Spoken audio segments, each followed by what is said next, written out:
Selamat pagi, perkenalkan nama saya Dewa Ayu Delasari dengan NIM 2414201110 dari kelas A5 semester 2. Saya membuat video ini untuk pemenuhan tugas UAS saya dalam mata kuliah Ilmu Dasar Keperawatan dengan dosen pengampu Nurse Ferdinand Wowiling Eskep Mkes dan Nurse Julia Kapojos Eskep Mkep. Hari ini saya akan membawakan materi dengan tema agen infeksi. Yang pertama, infeksi oleh virus atau viral. Penyebab terjadinya penyakit yang paling sering pada kita semua. Virus hanya bisa dilihat lewat mikroskop khusus karena ukurannya yang tidak bisa dilihat secara langsung. Virus hanya menyerang sel khusus dengan inangnya. Proses infeksi virus antara lain yang pertama replika virus, yang kedua penyebaran virus. Virus dapat menyebar melalui berbagai mekanisme, seperti melalui aliran darah atau kontak langsung. Yang ketiga, respon imun inang. Sistem kekebalan tubuh inang bereaksi terhadap infeksi virus dengan cara seperti pembentukan antibodi, peradangan, atau pembunuhan sel. Yang keempat, kerusakan jaringan. Virus dapat menyebabkan hilangnya fungsi sel. Contoh virus adalah influenza atau HIV. Yang kedua, infeksi oleh bakteri. Bakteri adalah kelompok mikroorganisme yang tidak memiliki membran inti sel. Ukurannya kecil, tetapi lebih besar daripada virus. Bakteri jahat disebut dengan patogen. Bakteri tersebut hidup di banyak tempat. Beberapa bakteri hanya dapat tumbuh di dalam sel eukariotik, sedangkan yang lain menyerang sel tetapi tidak membutuhkannya untuk tumbuh. Sebagian besar bakteri patogen berkembang biak dalam cairan jaringan dan tidak dalam sel inang. Contoh dari infeksi bakteri adalah tuberkulosis, infeksi saluran kemih atau YSK, dan sepsis. Yang ketiga, infeksi oleh jamur. Jamur adalah salah satu penyebab infeksi yang sangat banyak, berada di lingkungan tropis, kelembapan tinggi, hangat, dan tidak higienis. Jamur hidup secara alami di tanah atau tumbuhan, bahkan di kulit manusia.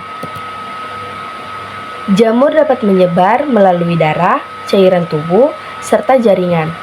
Contohnya, dermatofitosis adalah jamur yang menginfeksi kulit, rambut, dan kuku, seperti panu. Lalu ada kandidiasis, dapat menyebabkan infeksi pada selaput lendir, misalnya mulut atau vagina, kulit, bahkan sistemik pada orang dengan sistem kekebalan tubuh yang lemah.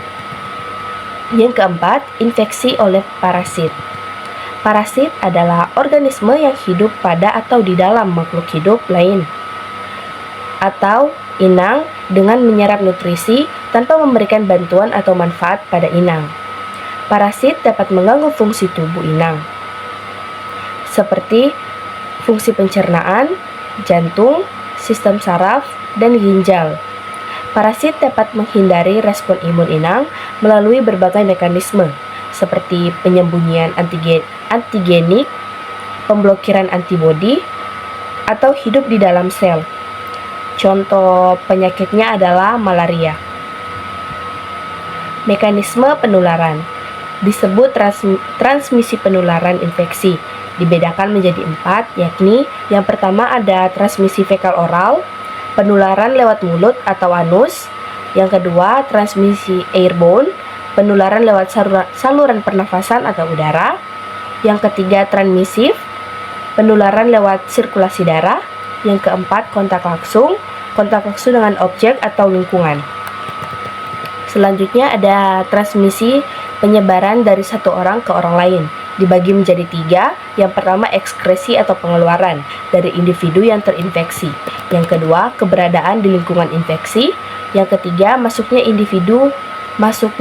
infeksi ke individu yang sehat.